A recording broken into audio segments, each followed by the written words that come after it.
Hello and welcome to the Meaning Project podcast. I'm your host, Dr. Daniel A. Franz, and as always, it's my pleasure to bring a little bit of mental health and meaning, a little bit of meaning, purpose, and resilience to your day. Whew. We've got a lot of great interviews coming up. I've spent the past week or so scheduling those well into the future, but today it's just me. Well, today it's me and one of my good friends, a book, a lot of reading a lot of good books lately. Um, it's interesting. I'm reading. We'll talk today about Jonathan Haidt's happiness hypothesis, which I brought up a lot and want to share some points with you. I just finished rereading that, along with one I've been prescribing a lot. Let's pull up the old Kindle here and see what I got. As much as I love having a paper and a book in my hand, like most of us do, there is nothing like the power of a Kindle to have your entire library with you. But I'll be honest, I think sometimes that's a danger for me, because rather than reading one book and getting to the end, I'm reading multiple books. So wrapped up the happiness hypothesis, reading, you might like this one. I've been prescribing it a lot. Adult Children of Emotionally Immature Parents. We'll talk about that one at a later date. Socrates' Children. Now, I don't know about you, but if you're a person of a certain age, it's not Socrates. We call him Socrates. Socrates' Children is an introduction to ancient philosophy and modern philosophers as well. It's been a lot of fun. Of course, I've been reading Psychedelic Integration for quite a while, a thick tome about that's a different perspective than my current school perspective on the use of psychedelic medication. And of course, you know it, if Dr. Peterson releases a new book, I am in it. But boy, We Who Wrestle with God is interesting, but it's tough. So that's just a few chunks at a time. Somewhere in there is Joseph Campbell's The Hero with a Thousand Faces, just kind of dabbling in that. But hey, let's get back to we have guests coming up, and we're going to talk about the happiness hypothesis today. One of the guests I'm going to be chatting with later today, just for fun, one of my peers in psychedelic studies. And it was funny, we were exchanging texts the other day because, we find it hard to find time to actually talk. And in one of those texts, I think he was making a joke. He might have been serious. He said, "Hey, don't work too hard." And I thought, what? Me? Work too hard? But I tell you what, the beginning of 2025, it's been like if you've ever done a 5K running race or maybe a half marathon or any kind of, I don't know, sporting activity, single sporting activity like that, bicycling, swimming, triathlon, it is real easy to get caught up in the crowd and just gas yourself in the first mile, in the first few minutes, right? I remember the first few 5Ks I did. A 5K is only 3 miles. And I would learn my pace and practice, and I would get to that point. I'm like, yes, I'd run for weeks to prepare for a 5K. And I was never competitive. It was just fun. But you would know, hey, I'm running this pace, 8 minute mile, 9 minute mile, 10 minute mile, whatever. Um, and then I'd get done with that first mile, and I look at my watch. Oh no, oh no, I just wasted all of my energy in the first mile. And that's what not wasted, spent it all in the first mile, and you spend the next 2 miles catching up. Um, that's what the start of 2025 has been. It has been a full-on sprint with those three words I told you about at the end of 2024: cardion, community, and ketamine. And I'll give you a quick update because I think today's conversation about the happiness hypothesis had a lot to do with these words. Last week, Cardion started its first official agreement negotiations with a large community mental health center. I spent Friday chatting with the administrators of a local multi-therapist site, and it looks like we're going to come to an agreement to dedicate several thousand user seats to this organization in an attempt to get the product out there, but also to continue working on continuous improvement. And I tell you what, The CEO, Cody, and I, ever since last Friday, we basked in it for a while. I tell you what, that meeting, the excitement literally exhausted me. Um, but just you know, that's a job well done. And then you go into, oh my goodness, all the stuff that goes into that. And so today we were firing back and forth some updates we want to prepare, as well as the agreement. Cardion is growing, improving, and moving fast. We are working on a bi-weekly schedule for our updates and improvements, and it's exciting stuff. So if you are at all interested in elevating your mental health and wellness using the Cardion app, get on it soon. Because for early adopters, those that want to get on and provide us feedback, we are offering the product to you for a lifetime for absolutely free. So get on there and look around, play around, send me feedback directly so we can continue to improve it on that every 2 week schedule. Cardion has me working hard, as does ketamine. Um, Boy, I've talked about it a lot, and that's because I am a big believer in it. When I got back from my practicum in Boulder, Colorado back in November, I offered it to just a retreat to my local group of therapists. So next week we have several therapists who will be joining us for a ketamine-based retreat to help them, to help grow, to help heal, to help deal with the post-holiday blues. And in the past few weeks, I have been preparing my office to offer ketamine in my office and in your home. And that was a little bit of an additional certification and credential with Journey Clinical. They will be my third-party medical provider. So if you want to do the therapy component with me, you would work with Journey Clinical and their medical staff to get cleared. And they will prescribe you the medication, send it to your house, and then we will get together and do therapy with ketamine. So that was an intense weekend to get to knock out their studies, probably about 10 hours, and get certified with them. And then my office was not conducive to ketamine. A two-seater love seat and a single person, somewhat comfortable chair weren't going to do it. And so, I ordered up some furniture and really didn't plan well for it to get to the office. So Wednesday, I spent several hours building furniture in my office and preparing it for ketamine assisted therapy. So I'm working with my web guy and my document beautification guy to have that up on the website here soon in the next few weeks. If you are interested, you can contact me directly and we'll talk about bringing ketamine to you and what that looks like. But if you're a long-time listener of the podcast, you've heard about ketamine plenty and why I believe in it.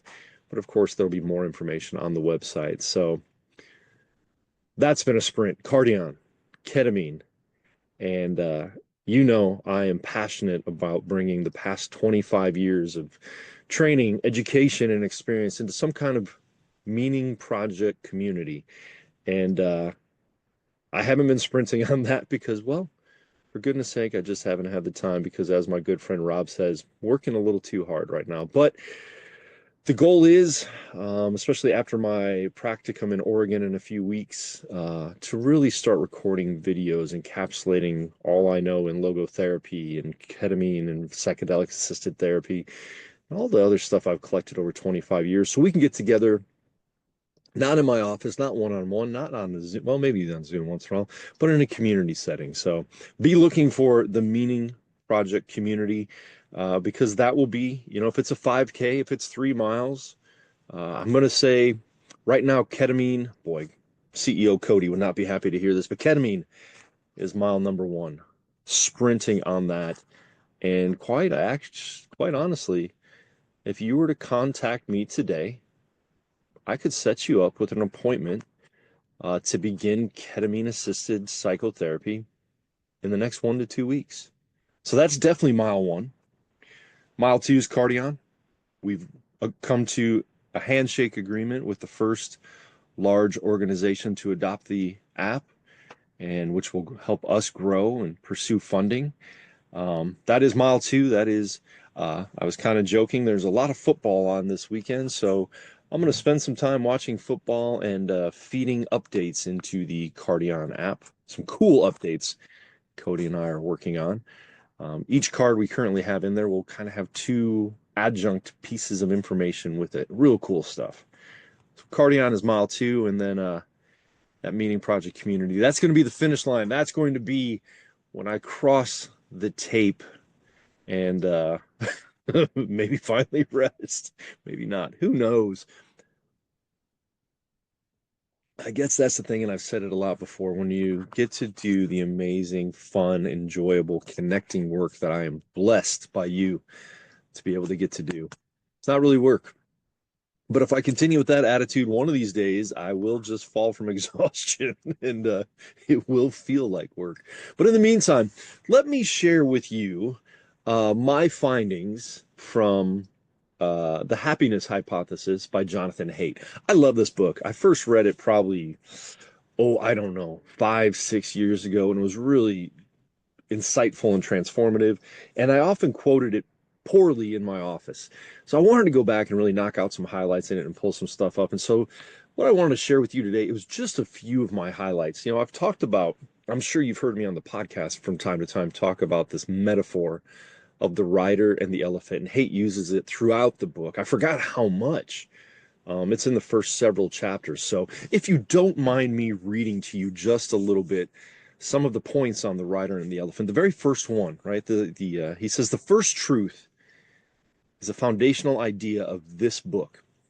He says the mind is divided into parts that sometimes conflict, and I think we know that. We call that the fancy term for that in psychology is cognitive dissonance. When you know something is good for you and you go against it, or you know something is unhealthy for you and you go with it. I use that in the substance abuse field very often, this cognitive dissonance that you know smoking that cigarette is not a good idea, but you do it anyway. Like a rider on the back of an elephant, the conscious reasoning part of the mind has only limited control of what the elephant does, right?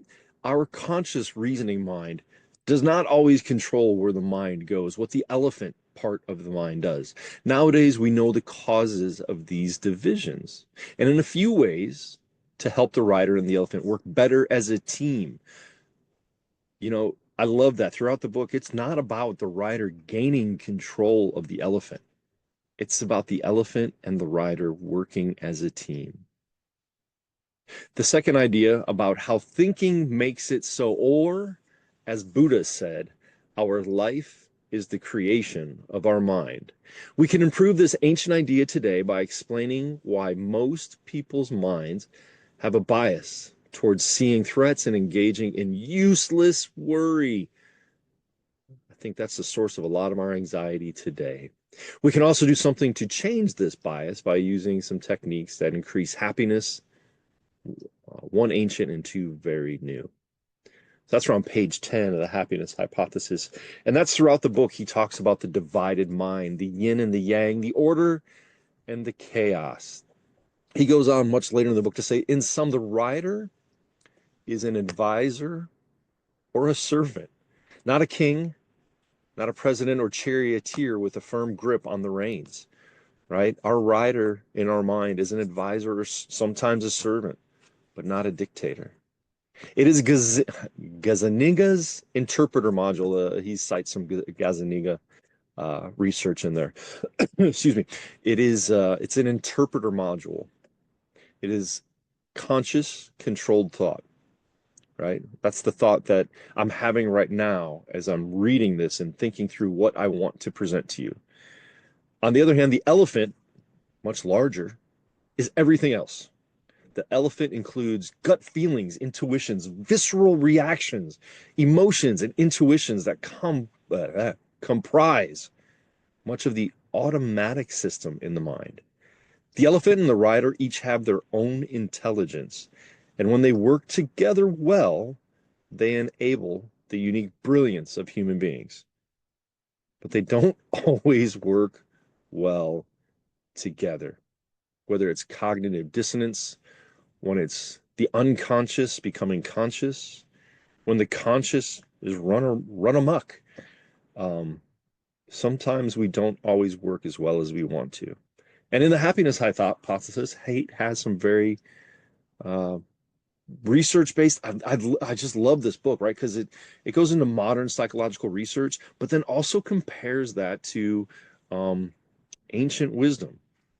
And as I'm reading some of Peter Kreeft's um, Socrates' children, it's fascinating. I'm just in the beginning with some of these ancient philosophers and how a lot of their ideas back then, back when they didn't have the internet to compare ideas, some of their ideas formed simultaneously in very similar ways, but most of them talked about variations of the divided mind, the yin yang, the order and chaos. He goes on to share about the rider and the elephant. Epiphanies, right? Those aha moments that I have the opportunity to see so often in therapy, right? They can be life altering when the light bulb goes off, but most fade in days or weeks. I can tell you personally, those moments I had in my practicum, the connection, the intense connection and bonding I felt with my peers there was life altering. But of course, it fades. And the job is to internalize some of that, to go back to my notes and look at those, to listen to some of the music I experienced through my ketamine experience, to remember some of those epiphanies. The rider can't just decide to change and then order the elephant to go along with the program. I think I think at the time this podcast is being released, most of us recognize that because we have surpassed Give Up Friday, the unfortunate day that usually comes after New Year's Day when we all make resolutions. Usually New Year's Day we say, okay, well tomorrow I'm going to do that resolution, especially when we stayed up too late for New Year's Eve. But Give Up Friday, I know that's an actual term, but I don't think it's Give Up Friday. Because that day the elephant says, you didn't plan well enough, Ryder. You didn't make this happen, right? We just can't order the elephant to go along with the program. Lasting change can come only by retraining the elephant, and that's hard to do. When pop psychology programs are successful in helping people, which they sometimes are, they succeed not because of the initial moment of insight, but because they find ways to alter people's behavior over the following months, sometimes even years. They keep people involved with the program long enough to retrain the elephant. This chapter, the chapter he's citing there, is about why the elephant tends toward worry and pessimism in so many people, and 3 tools that we can use to retrain it. We'll cover some of those tools here. If you want to know more in depth, definitely get the book. But that's fascinating. I think that's the basis of good psychotherapy. It's certainly the basis of ketamine-assisted therapy.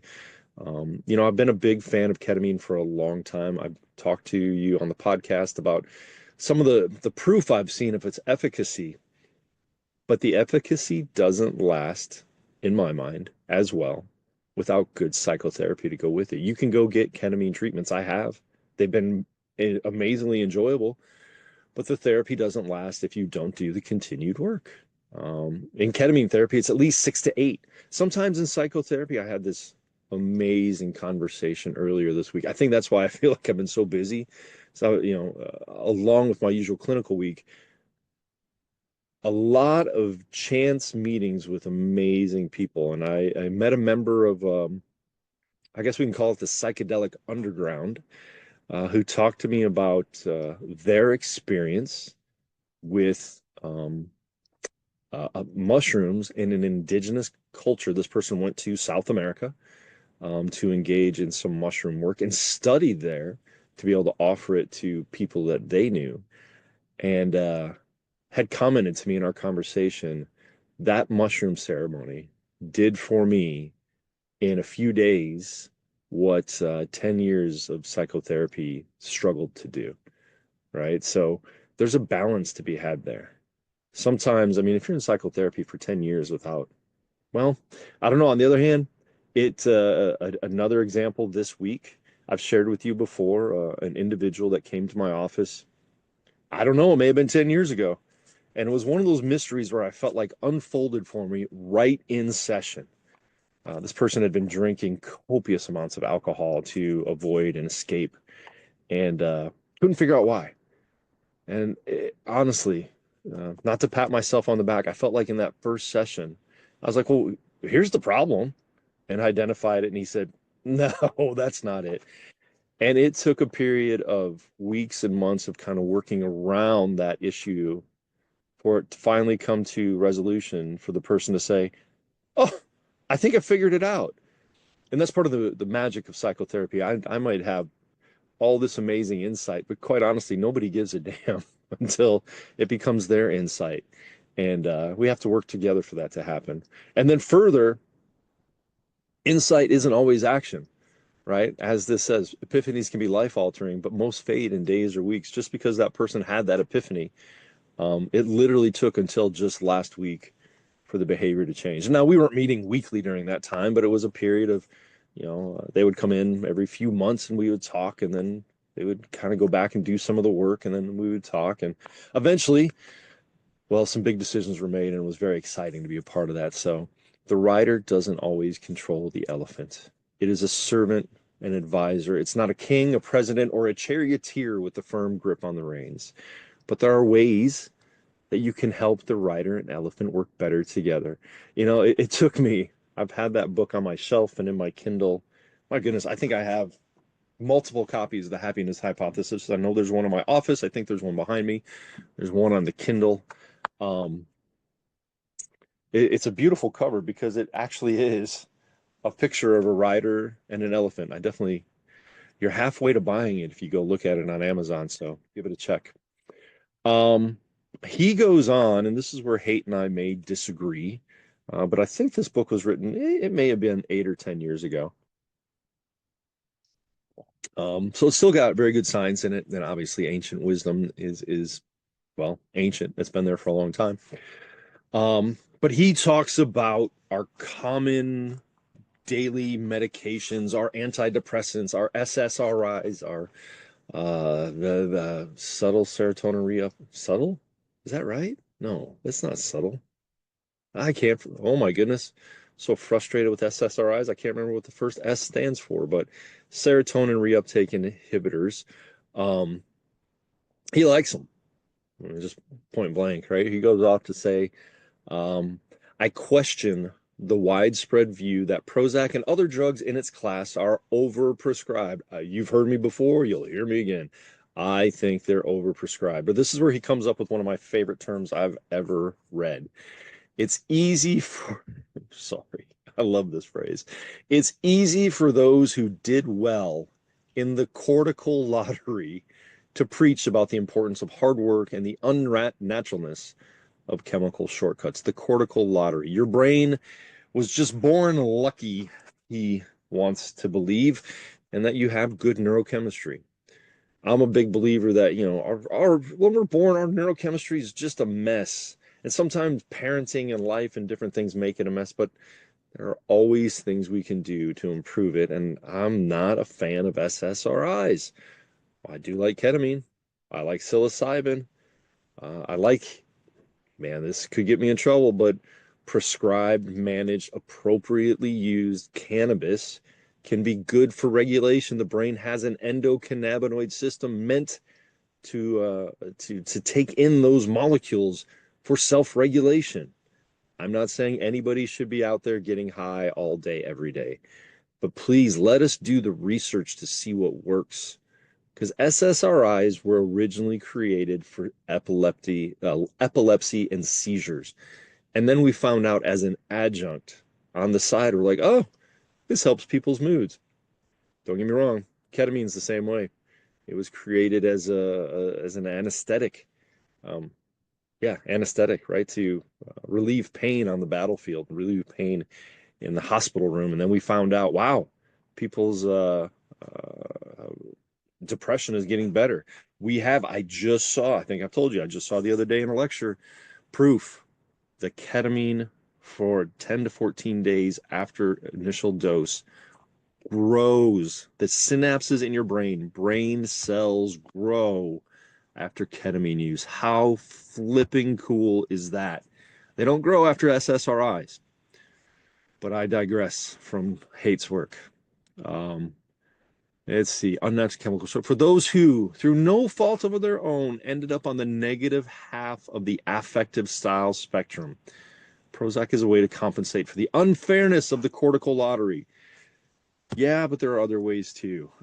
We're seeing more and more negative effects from SSRIs. Don't get me wrong, I believe some people absolutely need them to get a boost for the short term. Furthermore, it's easy for those who believe that the body is a temple to say that the cosmetic psycho. Oh, no, okay. As much as I love cortical lottery, I hate cosmetic psychopharmacology is a kind of sacrilege. Something is indeed lost. We'll agree with this. Something is indeed lost when psychiatrists no longer listen to their patients as people, but rather as a car mechanic would listen to an engine, looking only for clues about which knob to adjust next. If the hippocampal theory of Prozac is correct, many people really do need a mechanical adjustment. It's as though they have been driving for years with the emergency brake halfway engaged. What a great metaphor. And might be worth a 5-week experiment to see what happens to their lives when the brake is released. I totally agree with that. Framed it this way, Prozac for the worried well is no longer just cosmetic. It is more like giving contact lenses to a person with poor but functional eyesight who has learned ways of coping with their limitations. I can agree with that, Jonathan. I agree. Sometimes a 5-week experiment, but damn it, nobody needs to be on that stuff for 5 and 10 years for their life, right? Any substance for life loses its efficacy, right? You develop a tolerance. Far from being a betrayal, the person's true self, contact lenses can be a reasonable shortcut. So we'll agree to disagree. We'll agree on some of that, right? He goes on to say, Buddha got it exactly right. Buddha did not have Prozac. I think you know that. You need a method for taming the elephant, for changing your mind gradually. Meditation, cognitive therapy, agree with you there, Jonathan, and Prozac are 3 effective means of doing so. How about we substitute Prozac for ketamine? Um, because each will be effective for some people and not for others. I agree with that. Again, I think the only difference is, I think Prozac short term takes the edge off so you can learn things that help your cortical lottery. I believe all 3 should be readily available and widely publicized. Well, for God's sake, we know SSRIs are widely publicized. I don't know what it is about Hulu in particular. Uh, excuse me, later today, I'll go hop on the exercise bike. I'll throw some Hulu on, and every freaking commercial is about some kind of substance you can put in your body to alter your brain chemistry. I think I told you before, one, so frustrating. One was something you can ingest to improve the secondary symptoms of what you ingested to improve your depression. So you got depression, take a pill, and because that pill, for some people, causes tardive dyskinesia, the shaking, uncontrollable shaking your body movements, there's another pill for that. I talked about that last time. I think I'm not going to get started on it. I'll get off my high horse for now, but where we go? Cognitive therapy, redeem yourself. Yeah.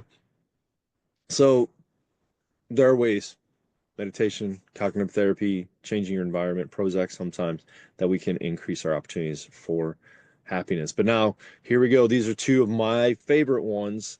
A good marriage. Now, this is pages and chapters in the book, right? But a good marriage is one of the life factors most strongly and consistently associated with happiness, as well as longevity, overall health, wellness, etc. Let's see. Part of this apparent benefit comes from the reverse correlation. This is interesting. Happiness causes marriage. Happy people marry sooner and stay married longer than people with lower happiness set points. Part of the book talk about a happiness set point. I'm not going to get into that now, but it is an interesting point that we all have this kind of point where we're happy or unhappy.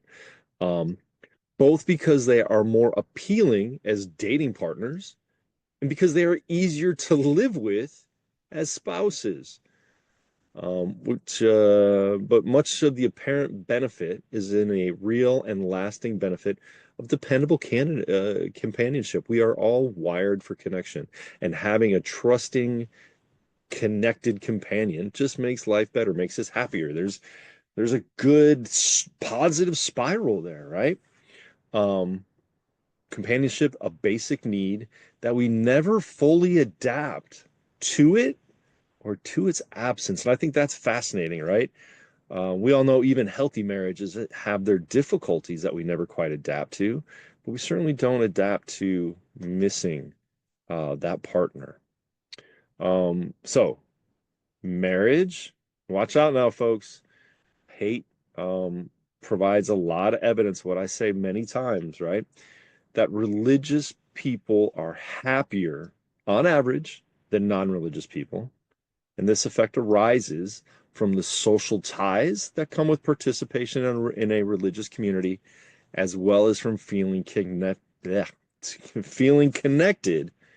to something beyond the self. Oh my goodness, is that right out of Frankl?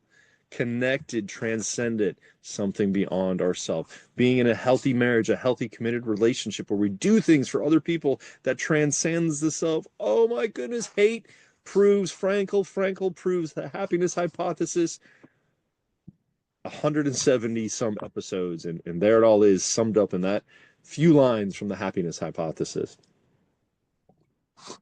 Now, one piece I'm not going to go, it's in my highlights. I'm not going to go in depth today.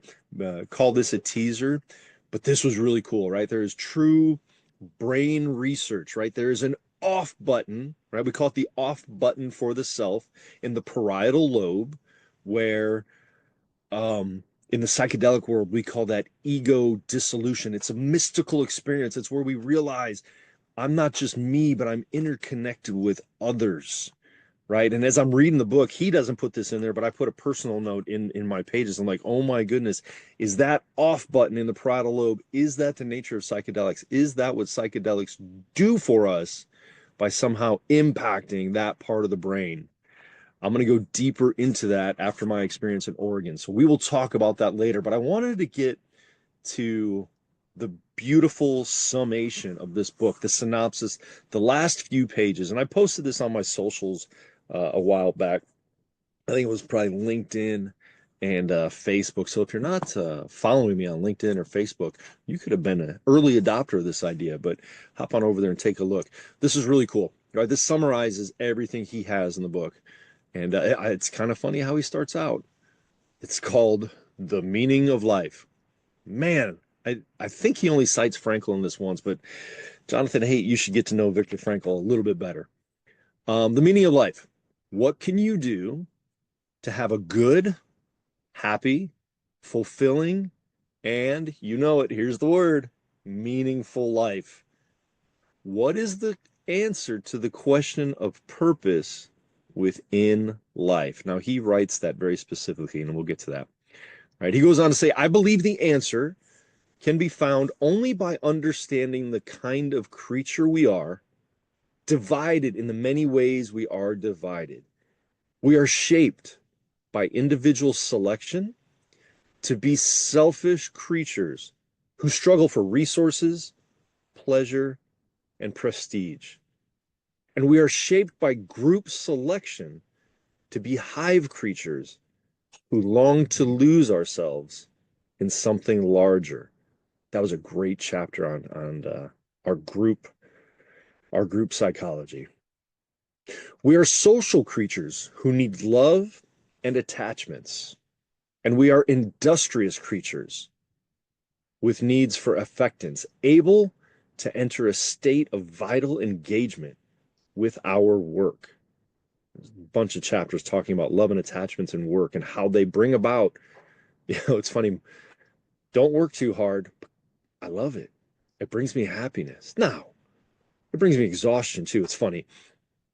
Last Friday, had sessions in the morning, went to that meeting for Cardion, and just what a pleasure, right? Two wonderful people I met with, and we agreed. They really were excited about Cardion. So I mean, that's just, they were excited about my work. I was excited about them. Zipped on over. I had to drive about a half hour, 45 minutes over to a different location for a meeting. on the local drug task force. That was really cool. And then I think on the way home, I'm talking to Cody on the phone, and I finally go, I'm just pumped, right? And let's see. Oh, ugh, had to had to go return a guitar. So we drove up to the dreaded guitar store with my wife. I'm like, man, I realized it's probably, 3 o'clock in the afternoon. I'm like, I don't think I've eaten today. The only thing I had eaten was copious amounts of various forms of coffee, not healthy. And so we go and eat. And then, it's later in the afternoon. My daughter hits me up. She goes, hey, just got off work.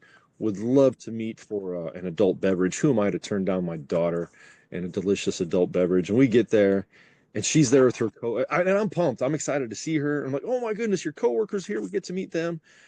And I later had to apologize. I'm like, my wife commented, she goes, man, what, Mr. Social, what happened to you? And it hit me. I'm like, oh my goodness. I had reached exhaustion by, 5 or 6 in the afternoon because I was so consumed with the happiness of the work. Like I was just worn out. Um, but what a beautiful way to be worn out, right? We are industrious creatures with needs for affectance, able to enter a state of vital engagement with our work. I had entered that state for way too long. Haidt goes on to say, we are rider and we are the elephant, and our mental health depends on the two working together, each drawing on the other's strengths. I don't believe there is an inspiring answer to the question, what is the purpose of life? Yet, by drawing on ancient wisdom and modern science, which this book entirely does, we can find compelling answers to the question of purpose within life. The final version of the happiness hypothesis is that happiness comes from between. Happiness is not something that you can find, acquire, or achieve directly.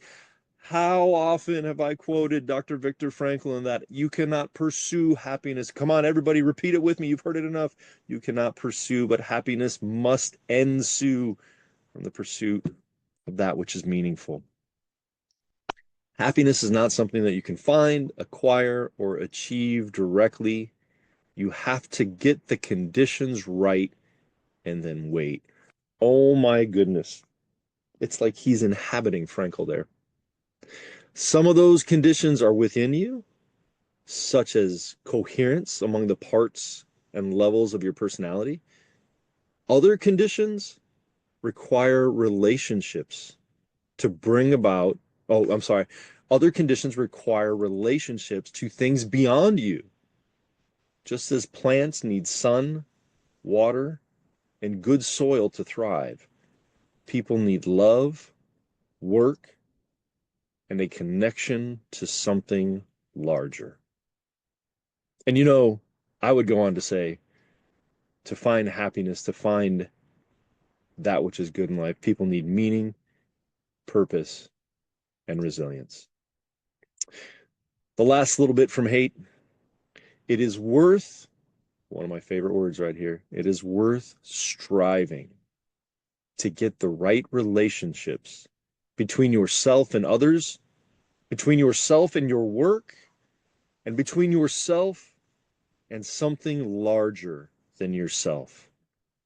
If you get these relationships right, a sense of purpose and meaning will emerge. Oh, Jonathan Haidt, I love this book, The Happiness Hypothesis. This will be probably the second time I've read it cover to cover. I refer to it all the time. And now that it's on my Kindle, I have all of these amazing highlights, pages and pages of highlights to share with you. I'm glad you listened to the podcast. I hope you enjoyed this very brief summary of the happiness hypothesis. I hope you go out there and get yourself a copy and read it cover to cover. I hope you go and download the Cardeon app. That's Card, Eon, Cardeon, with the purple logo. Check out the updates we're making. Get yourself the free copy before we start asking for subscriptions. And if you're interested, if you think ketamine might be your path to meaning, purpose, resilience, and happiness, get in touch. The office is ready, or Now, I'm not still 100% comfortable, but there are situations where I will work with you in your home virtually if you're not anywhere near my office here in Farmville. So, and keep watching the Meaning Project community. It's all here up in my head, but soon I hope to bring it to your hands. So, this was a fun one. Thank you so much for listening. As always, thank you for this opportunity to bring a little bit of meaning, purpose, and resilience to your day. To find out more about what I'm up to or to get in touch, you can find me at danielafranz.com. That's DANIELAFRANZ.com. Take care.